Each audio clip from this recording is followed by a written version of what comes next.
What's up, guys? The offensive madman Kyle Robinson coming to you today with what I'll call a rather controversial video.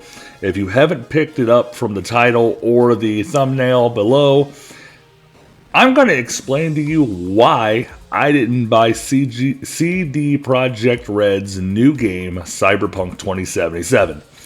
Now, if you find yourself asking, what is CyBerPunK 2077? You have been living under a rock for a very hot minute. This is a game created by the same company that is astounded for The Witcher 3. They are known for very deep RPG games and very well-made games for the most part. But then you'd ask yourself, but that's right up your alley. Why would you not buy this one? And honestly, I had to think about it. I went back and forth. I had friends who asked, are you going to pick it up? Are you going to play it? Are you going to do this? Are you going to do that? And I thought about it. I thought about it very, very hard. And I opted not to pick it up and still have not picked it up for a couple of reasons. And I'm going to explain those to you today. The first reason was the number of continued delays. Yeah, delays, right word. There were, I think, at least 3, if not 4, extensive delays for the production of this game, which one made me very nervous about the way that the game was going to come out and be received on top of just how it was going to function. But the bigger reason, the bigger problem that I foresaw was that there was no real hook to get me interested in CyBerPunK 2077. Now, I've learned a little bit since its release, because I do have some friends that bought it, that may or may not swing my vote to potentially pick it up. But there is also a lot, and I mean a lot, of negative press surrounding this game. And it doesn't surprise me, because the internet loves to shit all over something, especially if they think it should have been better or they wanted it to be better than it actually was.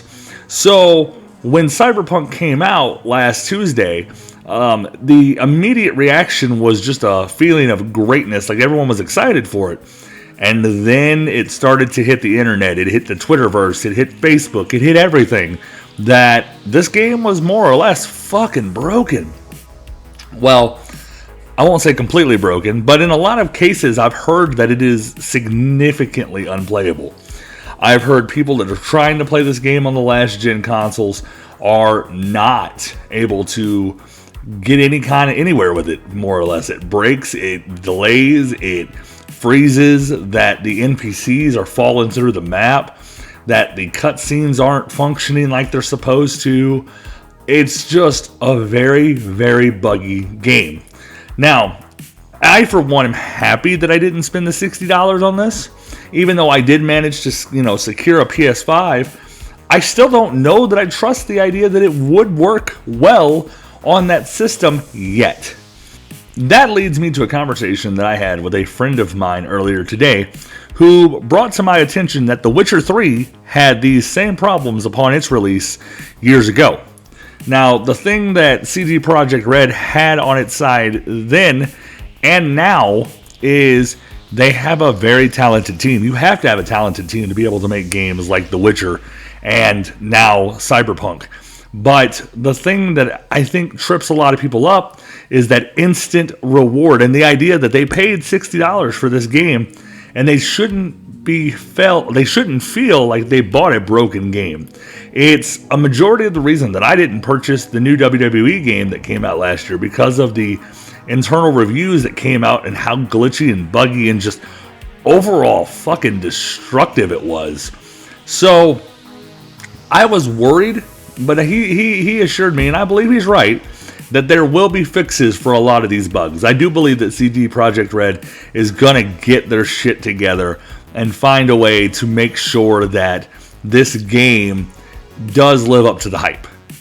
The thing about the whole deal, though, is you only get one chance to make a first impression. And this game really left some sour taste in people's mouths and really kind of turned them off in a lot of ways. Now, do I think that that means that the player base is going to find its way out the door? I don't. I do not believe that at all. But there are going to be a lot of people who have shit on this game online, on Twitter, on Facebook, on Google, and they can't take that back no matter how hard they try to fix it.